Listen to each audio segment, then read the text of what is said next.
शिखर बँक घोटाळा प्रकरणी ईडीच्या हस्तक्षेप याचिकेवर आर्थिक गुन्हे शाखेचा आक्षेप। शिखर बँकेत घोटाळा झाला नाही, आर्थिक गुन्हे शाखेची भूमिका।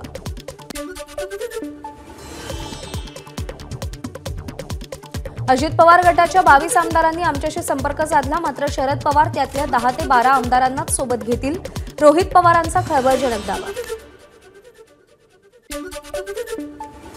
विधान परिषदेसाठी शेकापच्या जयंत पाटलांना शरद पवारांच्या राष्ट्रवादीचा पाठिंबा। ठाकरे गटाकडून मात्र अद्याप जयंत पाटलांना पाठिंबा नाही। जयंत पाटलांना पाठिंबा देऊ नये असा ठाकरे गटातल्या काहींचा सूर।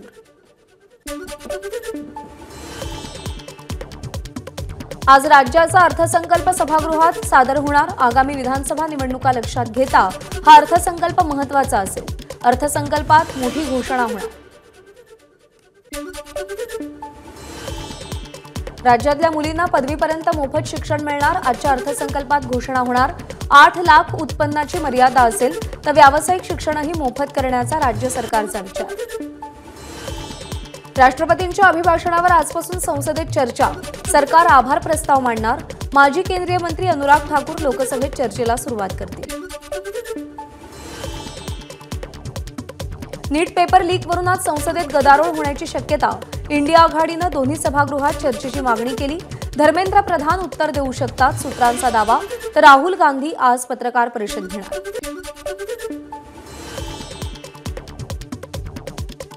भाजपनं महाराष्ट्रासाठी नेमलेले नवनियुक्त प्रभारी आज मुंबई दौऱ्यावर। महाराष्ट्राच्या विधानसभा निवडणुकीची रणनीती आखण्यासाठी प्रभारींचा मुंबई दौरा। नागपूर जिल्हा सहकारी बँकेतील भ्रष्टाचार प्रकरणी माजी मंत्री सुनील केदार यांच्या शिक्षेला स्थगिती देण्यास न्यायालयाचा नकार। न्यायालयानं निर्णय राखून ठेवला। असदुद्दीन ओवैसींच्या घराच्या नेमप्लेटला काळं फासलं। दिल्लीतील खासदार कोट्यातल्या घराजवळचा प्रकार। अमित शहा, ओम बिर्ला यांच्याकडे ओवैसींची तक्रार। नागपूर शिक्षक भरती घोटाळा। मृत सेवानिवृत्त शिक्षणाधिकाऱ्यांच्या खोट्या सह्या आणि शिक्क्यांचा वापर करून बॅगडेटमध्ये 400 शिक्षकांना नियुक्त्या देण्यात आल्याचा संशय।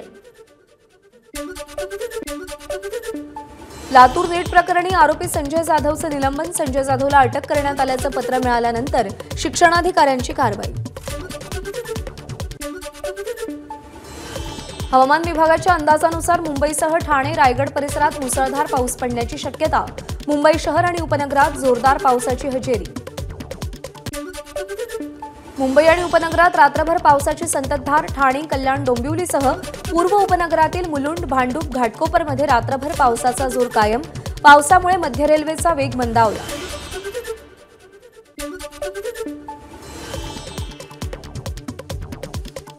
मुंबईतील विक्रोळी, गोरेगाव, अँटॉप हिलमधील म्हाडाच्या घरांमध्ये पहिल्याच पावसात गळती।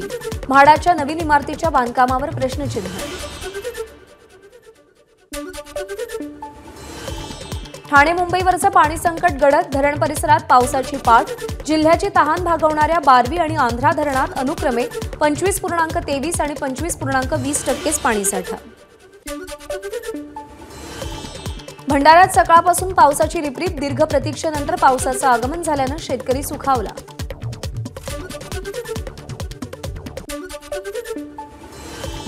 रायगडमध्ये सकाळपासून मुसळधार पाऊस। नद्या, नाले तुडुंब भरून वाहत असल्याचं चित्र। भात लागवडीला सुरुवात।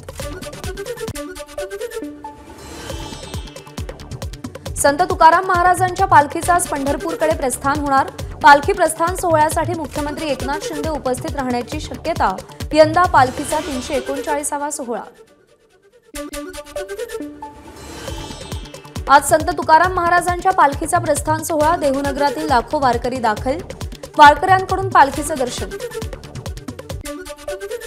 संत तुकाराम महाराजांच्या पालखीचा आज प्रस्थान सोहळा।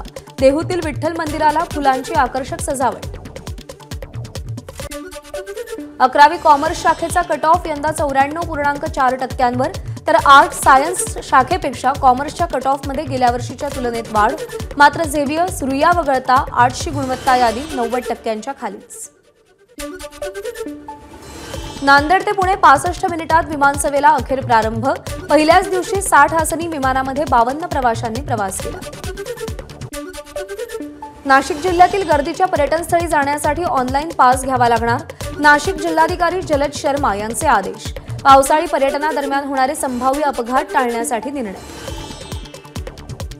पुण्यात झिकाचा धोका कायम। एरंडवण्यात झिकाचे 2 रुग्ण आढळल्यानं एरंडवणा आणि मुंढव्यातील 20 जणांचे रक्त नमुने तपासणीसाठी पाठवले।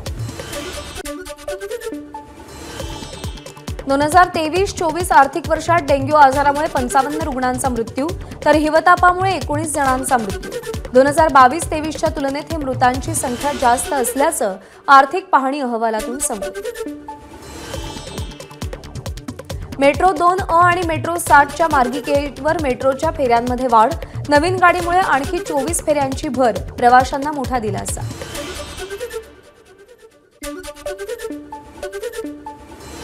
नागपूर जिल्ह्यातील पीक कर्जासाठी शेतकऱ्यांची मोठी वाताहत। राष्ट्रीयकृत बँकांनी या शेतकऱ्यांना एनपीएच्या यादीत टाकल्यानं शेतकऱ्यांना राष्ट्रीयकृत बँकेमध्ये कर्ज मिळत नसल्यानं शेतकरी हवालदिल।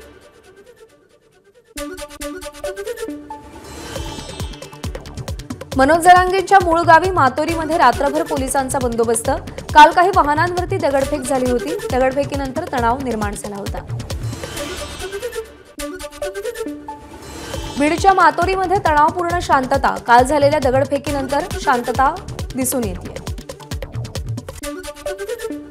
ओबीसी आंदोलक लक्ष्मण हाकेंची अभिवादन यात्रा स्थगित। पहाटे भगवानगडावरील भगवान बाबाचं दर्शन घेतल्यानंतर लक्ष्मण हाके पुण्याकडे रवाना। लक्ष्मण हाके 5 तारखेनंतर पुन्हा दौरा सुरू करणार। आरक्षण मागणाऱ्या आणि आरक्षणाचं संरक्षण करणाऱ्या दोघांनी कायदा हातात घेऊ नये। लाठ्याकाठ्यांचा काळ गेला। गावची शांतता बिघडवू नका। लक्ष्मण हाकेंचं आवाहन।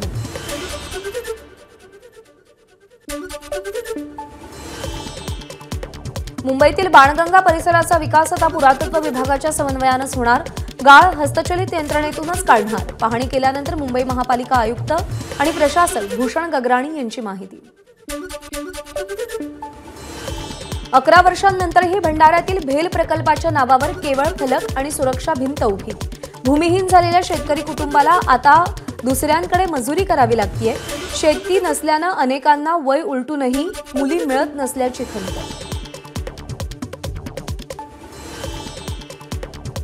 नाशिकच्या जायखेडा आणि मालेगावमध्ये गावठी दारू अड्ड्यावर छापा। गावठी दारूचे 6 अड्डे उद्ध्वस्त। एकूण 78,000 रुपयांची गावठी दारू, रसायन आणि इतर साधन सामुग्रीही जप्त। बीडच्या शिरूरमधील 10 दुकानांना अज्ञातांनी आग लावली। जिजामाता चौकातील 10 ते 12 दुकानांना अज्ञातांनी आग लावली आहे। लाखो रुपयांचं यामुळे नुकसान झालंय।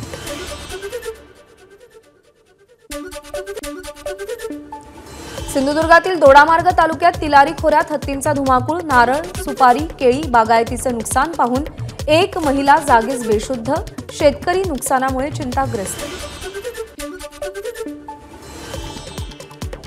सोलापूर शहरातील विविध भागातून चोऱ्या, घरफोड्या, मोटरसायकल चोरणाऱ्या 7 चोरांना अटक। या आरोपीकडून 11 गुन्हे उघडकीस। मोबाईल, लॅपटॉप अशा 5 लाख रुपयांचा मुद्देमालही जप्त। सटाणा शहरातील मुख्य रस्त्यावरील अतिक्रमण काढण्याची साई सावली फाउंडेशनची मागणी। प्रशासनानं योग्य दखल न घेतल्यास आत्मदहनाचा इशारा। बारामतीच्या निंबूतमध्ये गोळीबार, 1 जण गंभीर जखमी। शर्यतीच्या बैल खरेदीच्या व्यवहारातून हा गोळीबार झाल्याची माहिती। एबीपी माझा, उघडा डोळे बघा नीट।